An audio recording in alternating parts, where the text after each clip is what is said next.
In the heart of Southeast Asia, once stood a city of stone and spirit, Angkor, the crown of the Khmer Empire. From its temples, kings ruled with divine ambition, carving their legacy into eternity. But even the greatest empires fall. Water that once gave life brought ruin, and faith that once united brought division. Yet from the silence of the jungle, Angkor endures, a whisper from the past, reminding humanity that power fades, but greatness of soul never dies. This is the story of the fall of the Khmer Empire.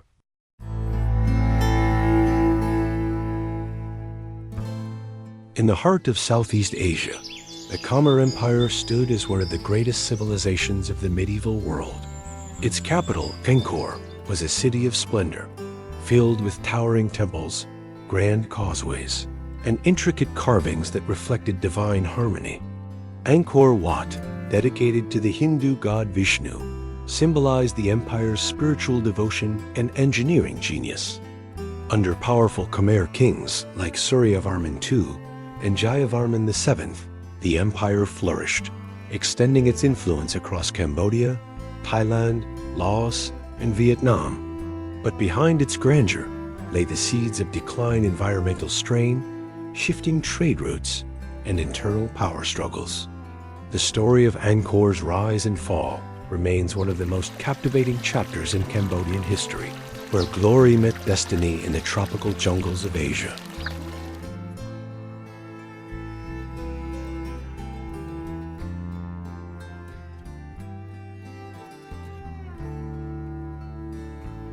The Khmer Empire thrived on mastery of water. Through vast reservoirs called bares, canals, and moats, the Khmers turned a monsoon landscape into a sustainable wonder. These hydraulic systems fed rice fields, supplied cities, and even symbolized cosmic order mirroring heaven's perfection on earth. Angkor's survival depended on this balance between man and nature. But over time, the intricate water network began to falter. Sediment clogged canals, deforestation disrupted flow, and drought struck the land. What once brought prosperity would later become a source of weakness. The empire's greatness, born from water, would one day be tested by it.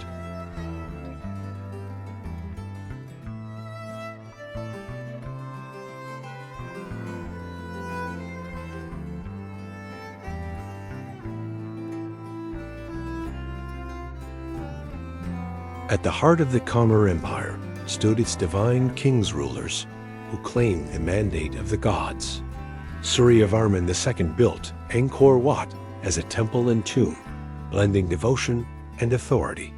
His successor, Jayavarman VII, embraced Buddhism and built massive projects like Angkor Thom and the Bayon, adorned with serene faces of compassion. The Khmer kings unified the empire through faith and power, carving their legacy into stone.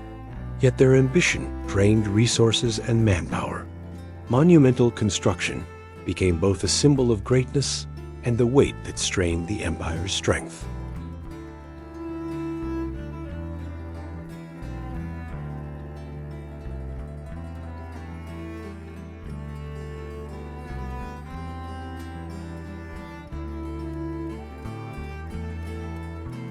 The Khmer Empire was a meeting ground of religions Hinduism, Buddhism, and local animism.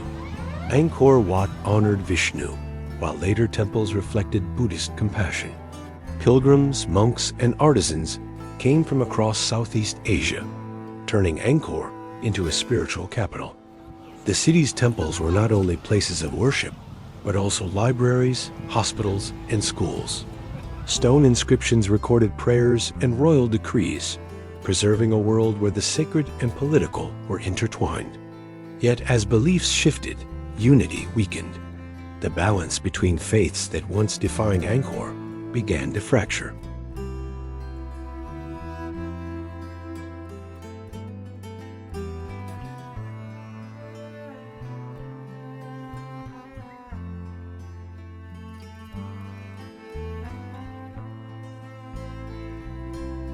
At its height, Angkor was the largest urban center in the medieval world. A sprawling city of temples, homes, and markets stretched across hundreds of square kilometers. Stone temples stood amid wooden dwellings now lost to time. Roads connected distant provinces, and travelers marveled at the city's beauty. The sound of prayers and hammering echoed through the forests. But as the population swelled, the strain on resources deepened. Forests vanished, soil eroded, and the ecosystem that sustained Angkor began to break. The city that touched the heavens was slowly undermined by its own growth.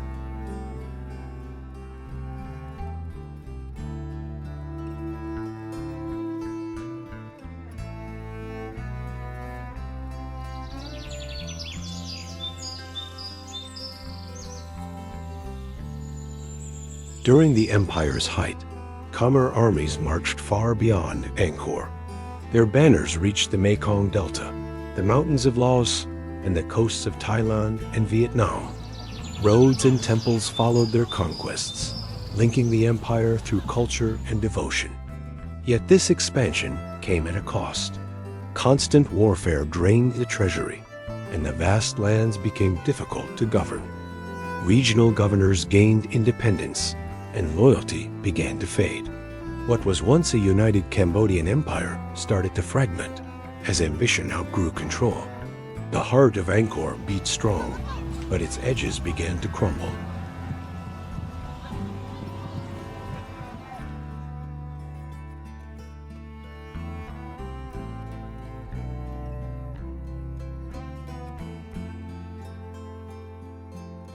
By the 13th century, a profound spiritual transformation swept through Angkor. Buddhism, once secondary to Hinduism, became the dominant faith. Jayavarman VII had already built Buddhist monuments that reshaped the empire's identity. Temples once devoted to Vishnu and Shiva were rededicated to the Buddha. Yet this shift caused friction within the ruling elite, dividing priesthoods and eroding the unity that once bound the Khmer world. The sacred order that legitimized kingship began to lose its foundation. The fall of the Khmer Empire was no longer just political, it was also spiritual.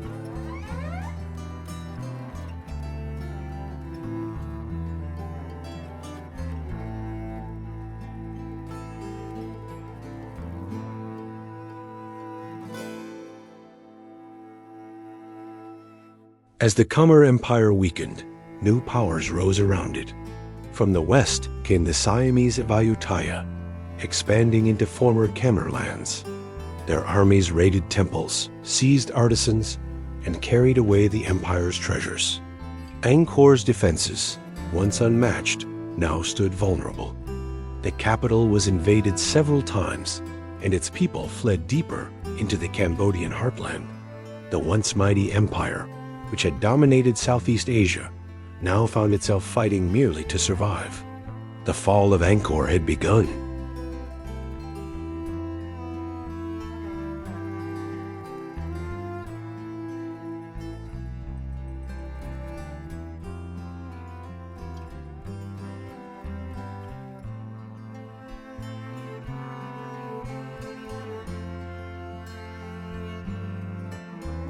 Centuries of construction and overuse had weakened Angkor's foundation. The complex water system, once the lifeblood of the Khmer, began to collapse. Reservoirs cracked, canals dried, and floods alternated with drought. Crops failed, famine spread, and disease followed. As nature reclaimed the land, temples were left abandoned. The jungle crept in, swallowing what man had built. The decline of infrastructure mirrored the empire's inner decay, slow, quiet, and inevitable.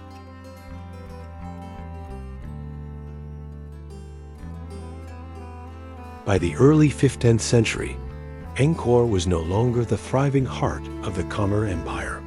Political instability, foreign invasions, and environmental collapse forced its people to leave.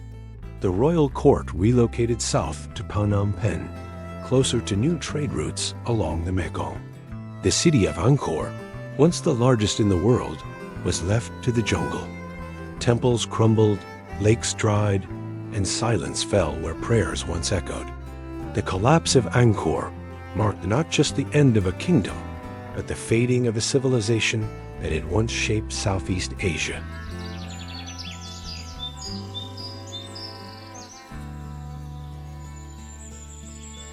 For centuries after its abandonment, Angkor faded from memory. The jungle grew thick around its temples, concealing the ruins beneath vines and trees. Local villagers told stories of a lost city built by gods, too grand to be made by men. Travelers who stumbled upon its towers spoke in awe, but few believed their tales. The once mighty Khmer Empire slipped quietly into legend, its history buried beneath centuries of silence and moss. Only whispers remained of a civilization that had once ruled the heart of Southeast Asia.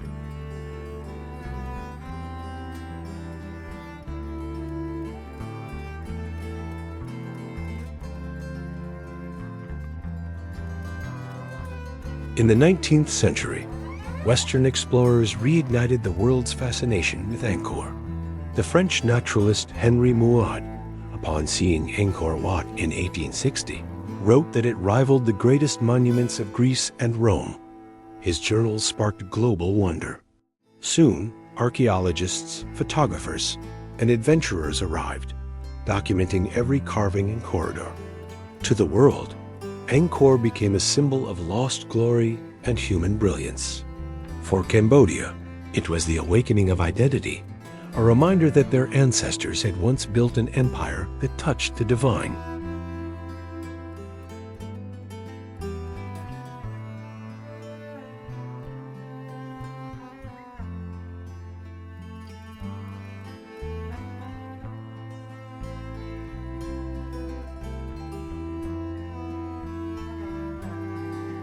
As decades passed, scholars and conservators began the painstaking work of restoration. The French École Francaise d'Extrême-Orient led the first major excavations in the early 1900s, clearing the jungle and stabilizing ancient walls. Modern technology has since joined the effort laser mapping, digital archives, and precise stone reconstruction. Each restored carving revived a piece of Khmer legacy. Angkor Wat was no longer a ruin. It became a living bridge between past and present, a monument reborn through human care and reverence.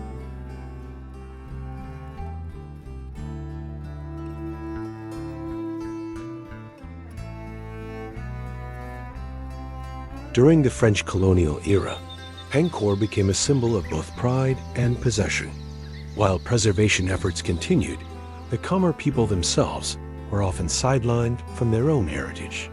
Colonial authorities showcased Angkor as part of France's civilizing mission, but beneath the surface lay cultural appropriation. Yet even through these complex times, Angkor remained a quiet beacon of Cambodian identity, waiting for the day its true owners would reclaim its story. During the French colonial era, Angkor became a symbol of both pride and possession. While preservation efforts continued, the Khmer people themselves were often sidelined from their own heritage.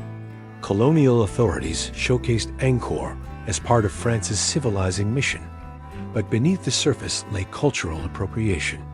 Yet even through these complex times, Angkor remained a quiet beacon of Cambodian identity, waiting for the day its true owners would reclaim its story.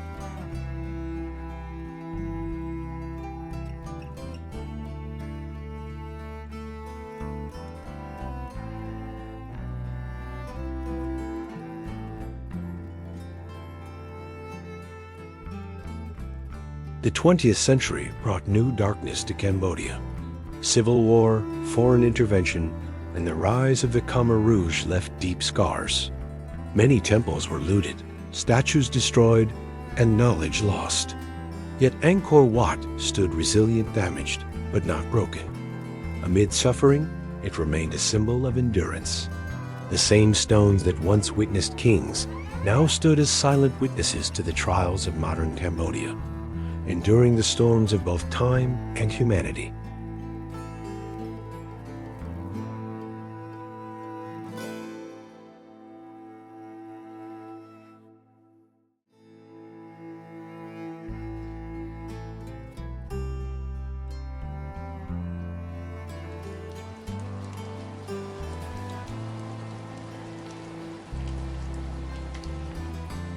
When peace returned to Cambodia in the 1990s, Angkor became a symbol of rebirth.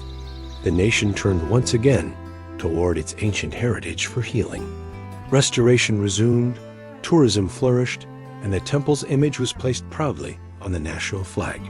For Cambodians, Angkor was more than a monument. It was a promise of renewal. The spirit of the Khmer Empire lived on, not in conquest, but in unity, resilience, and pride.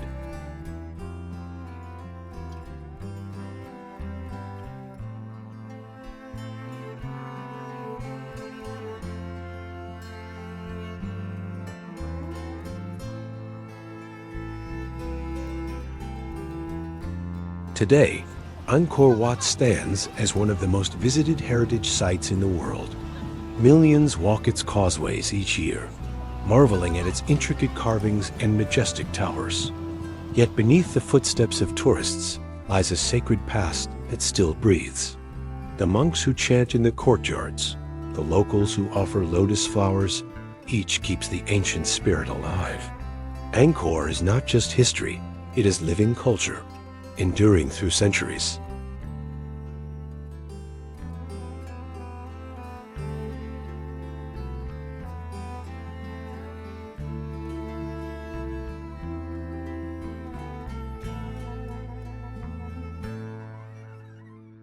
The fall of the Khmer Empire teaches us that greatness depends not only on strength, but on harmony with nature, with faith, and with one another.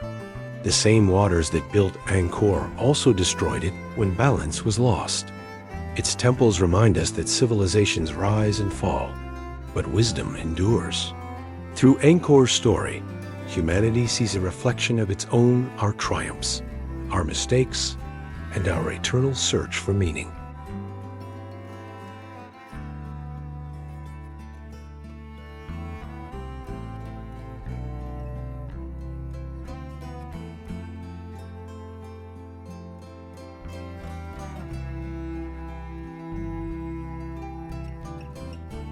Each stone of Angkor tells a story of kings and monks, of faith and time.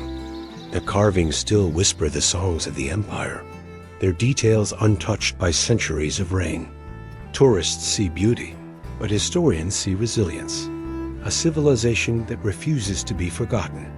Angkor Wat stands not as a ruin, but as testimony. The Khmer Empire may have fallen, but its soul endures, carved forever into stone and memory.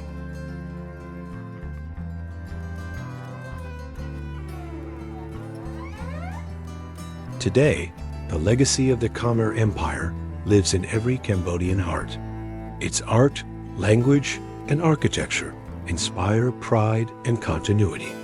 Angkor Wat is more than Cambodia's crown jewel. It is humanity's shared heritage, reminding the world of the impermanence of power and the endurance of spirit. The fall of the Khmer Empire was not an end, but a transformation. Through ruins and rebirth, the story of Angkor continues eternal, timeless, and ever inspiring.